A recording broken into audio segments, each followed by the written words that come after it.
Today is the part 1 of the Voice of America tour. We're going to be looking at the control room, and I'm finding out all the information about that, and to get the special story on how they discovered the WLW 0 station on Take Radio! So play that awesome intro video!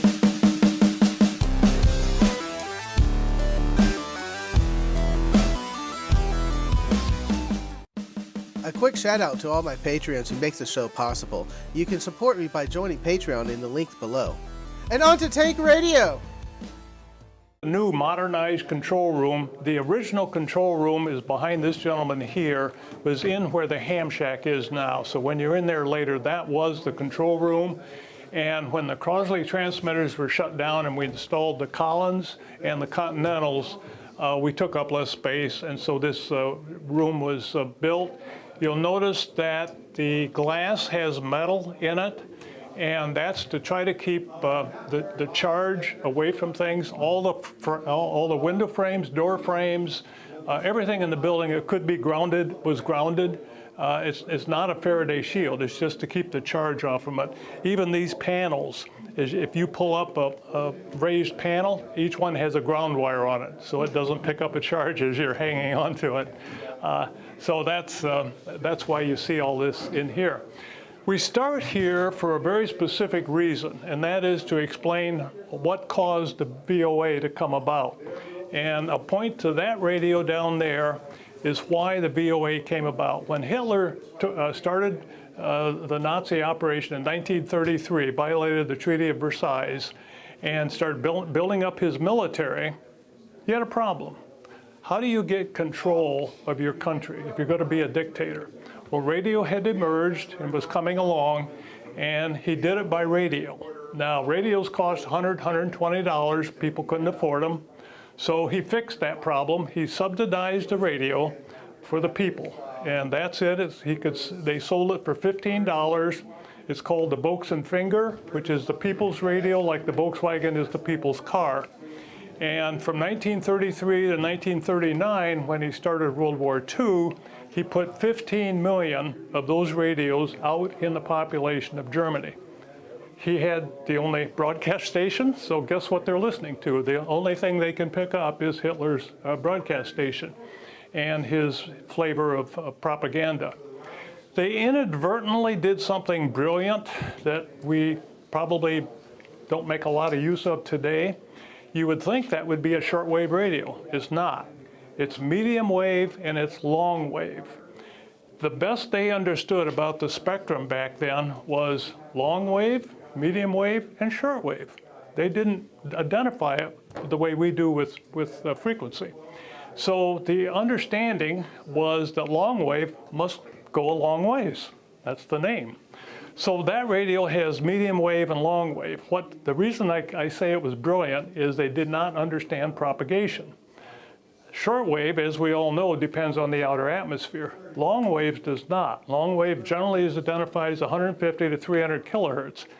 And after World War II ended, VOA built we could occupy Germany. VOA built a long wave station in Munich, Germany on 173 kilohertz, 1 million watts. We put a 1 million watt AM broadcast station on 173 kilohertz in Munich and ran it for a long time. Long wave can go, just hugs the earth, as we all know, and can go a couple thousand miles. So Hitler solved part of our problem by putting long wave on that radio, so all we had to do is come up with a transmitter and we can contact all the German people and Europe. And long wave was quite popular throughout Europe. This country never got into long wave. We're medium wave and up, but Europe uses a lot. They still have long wave stations on the air today. So that radio is what was functional during World War II. And what I want to draw your attention to is that little orange tag under the volume control. It's in German. This is the German version here, and the American translation is up here. And essentially it says, if you get caught listening to foreign broadcast, you're going to prison. And eventually they started executing people from that. And many, many people went to prison for listening to shortwave radio. That culture caught on worldwide. I've had people in from Brazil, China, and Vietnam, and they all plagued by that culture that if you get caught. This picture I put up a couple of years ago is from North Korea. And a captain of a fishing vessel listening to shortwave got turned in. One of the crew members turned him in, and North Korea executed the captain in front of 100 other ship captains in the town square of whatever the center of Korea is. And so this culture is still active today in repressive countries based on what they did there. That radio was important during World War II, and as we move all the way through the Cold War, we get to this radio down here at the other end. It was built in, it's a standard off-the-shelf commercial shortwave radio. It was built in Russia, given to us by Felix, a gentleman from Ukraine that came in the museum one day and donated it. And that's how he listened to the VOA during the Cold War. What's unusual about it is they deliberately made it so it would not pick up VOA or BBC. VOA and BBC were kind of joined at the hips. We were the two whitelisted broadcasters, but it was not made to pick it up. So what did they do? Everybody knows a ham down the street, right? You can fix the coils and had it modified. So everybody had a modified, commercially available shortwave radio, and that's how they picked up VOA and BBC. However, this culture is still playing big time. So what they did, in order not to get caught, they take it to bed at night with them. Under the covers, they throw a long wire out the bedroom window, and they'd listen to VOA.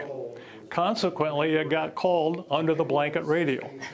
And you can go to any country. I've had them in from all countries. Everybody knows what an under the blanket radio is. Oh yeah, we had one. We had to listen to it real quietly. So that was active all the way up to Afghanistan in listening to shortwave.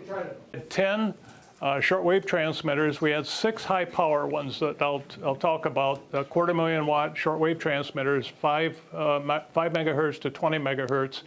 And the other transmitters, we had 2 50 kW sideband transmitters that we just used to push signals of program material around the different transmitting stations. If we had a transmitter down for maintenance and we couldn't push French into North Africa at 2:30 in the afternoon, we'd push that program out to Delano or Dixon or Greenville, and then they would push it into the target country. We had a double sideband unit, a 10 kilowatt double sideband unit where we could push out 2 programs on 1 RF carrier. But the bulk of the work was done with high power, the 250,000 watt transmitters, the Collins. As I said, the audio came in on those racks back there. We did some audio processing. As you know, vocal, human speech, and instrumental is not centered on the center line, it's asymmetrical. So we ran it through a device to center it, and then we ran it through a compressor to compress it. And we compressed it as much as we could to get 100% modulation. So we filled up both halves of the envelope very, very well.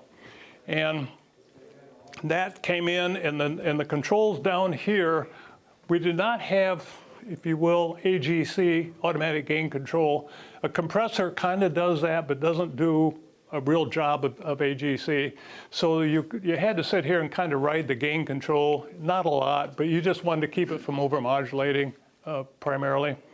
And so that's what went on here. There were 6 transmitters running in parallel, so in an 8-hour period, we could push out 40 hours of program. This was a 24-hour operation, so in 24 hours, we're pushing out a lot of hours of program. Remember, change in time, change in propagation based on the D layer going away at night, the frequencies change. So what you'd be transmitting at night would be different than what you're transmitting in the daytime. Station used a lot of power. We used power of about a city of 15,000, about 4 megawatts. During the war, we had dual power feeds. We had a power feed from Cincinnati and one from Dayton. And we had a tendency to brown out Mason, trying to be good neighbors. So if we got to browning out Mason, we'd start pulling power from Cincinnati. After the war, CG&E, the Cincinnati company, put in dual feeds for us. So we had 2 power plants available here. And that was a manual. We had 2 substations. That was a manual operation. And when we went to just Cincinnati, we could control which generator and which feed we took it from that panel. The transmitters were automatic tuned, and when you have an automatic tuned transmitter, things cannot get out of whack very quickly, or things can get out of whack very quickly, and you need to stop it quickly. This whole panel is trip signals, so if a transmitter shut down on you, a light would light up and tell you it was the driver stage or the pie line or something. Over here is a weather station. We had 2 riggers that were here full time that did nothing but work on the towers, the guide cables, the insulators, because cables would stretch, insulators would crack or break, and so full time they were basically up on the towers. We had a weather station because for safety reasons they could not be on a tower when the wind was above 22 miles an hour. And you'd have to get a hold of them because on a 250-foot tower, as you all know, it takes a while to come down. So you need to know what's going on down here to provide a safe environment for the riggers. The other thing that was going on at that time is the broadcasts were just like what I'm doing today. I'm using regular street language, not particularly choosing my words. And when Vietnam kicked in, the government needed more broadcast power. So we had Delano and Dixon, California, and us, and the 3 of us carried the workload until Vietnam. In Vietnam, they built Greenville, North Carolina. We take up a square mile. Greenville is huge. They take up 3 square miles. They have 2 buildings the size we do. We have 250,000-watt transmitters. They had 500,000-watt transmitters and a huge amount of curtain antennas. So the other thing that was going on then is street language. I'm just talking to you regular language. Found out we translated in over to 47 different languages, and if you talk the way I do, it doesn't necessarily translate accurately. So when Vietnam kicked in, they decided to fix that problem and created a special dictionary of 1,500 words that just exactly translate to 47 different languages. It's called Special English, and you can get it, the books on Amazon. You can see the dictionary on Wikipedia. There's a book in every language that gets translated. You can buy one for Lithuania, for Liberia language, and is still used today. The other thing they do is they slow down the talk, almost 35%. And if I get by this young lady here, I'm going to play just a real sample. Welcome to This is America in VOA Special English. You may have heard that Americans like hot dogs and hamburgers best of all foods. Well, farmers and owners of public eating places might happily agree. So that's just a sample. They slow it down, and when they're doing newscast, you want them to speed it up because they're talking real slow, but people learned English. We had English learning programs, and that particularly was important to use that special dictionary. WLW was the AM broadcast station down here, and when Crosley put the station on the air in 1924, he put on shortwave, and it was really just to rebroadcast the AM broadcast things. And it stayed on the air for a long time. This is a new one that was built in 1939. And when France fell in 1940, Roosevelt figured out that he's going to probably get drug into the war. He needed to do 2 things. He needed to start building a lot of ships. They built Liberty ships eventually at a rate of 3 a day. The second problem he had was to get better control and better information from the spy network. They did not have a high-speed communication network to the spy network. So they came into Cincinnati and commandeered this transmitter. It was a 75,000-watt shortwave transmitter. And they took it over, they put a secret agent at the station, and it became the communication link to the spy network. There was a secret agent at the headquarters that would put together the secret message. He'd make the only way they had to move things around was records, so he made a record.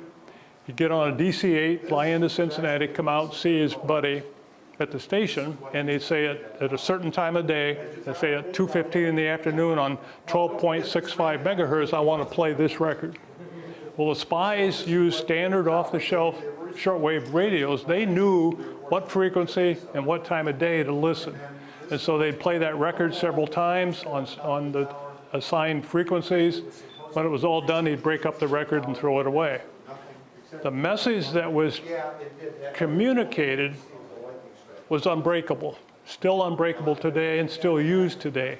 It's called the one-time pad. It's where you give me a message, I convert it to numbers, and then I go to a cross table and I reconvert that to another set of numbers as what we know as number stations on the shortwave bands. You can still hear them. They're still on the air today. And it's an unbreakable code because there's only 2 of us that have that decoding pad. It's called a one-time pad. I had written an article about WLWO. We finally broke the code because no one would tell us what the secret was. We finally figured out that they're passing secret. It was a number station transmitter. I published the article, and I'm happy. We're doing some archive work because they're working on the WLW site down there, turning it into a commercial site. I'm down there with my friend, and I asked the engineer down there, I said, what's in that old building in the back of the property? I don't know, a bunch of old radio stuff. I guess nobody ever goes back there. This had been down there for 50 years. Dirty, cruddy. We got to pay the moving company to bring it down, power washed it. We spent 2 months restoring it. But it had been down the road 1.5 miles. Oh, thank you. Down the road 1.5 miles for 50 years, and we didn't know the thing was down there, you know? Yeah. Thank you to all my Patreon supporters. You can support me on Patreon. There's a link in the description below. And to all my tankers out there, go forth and conquer.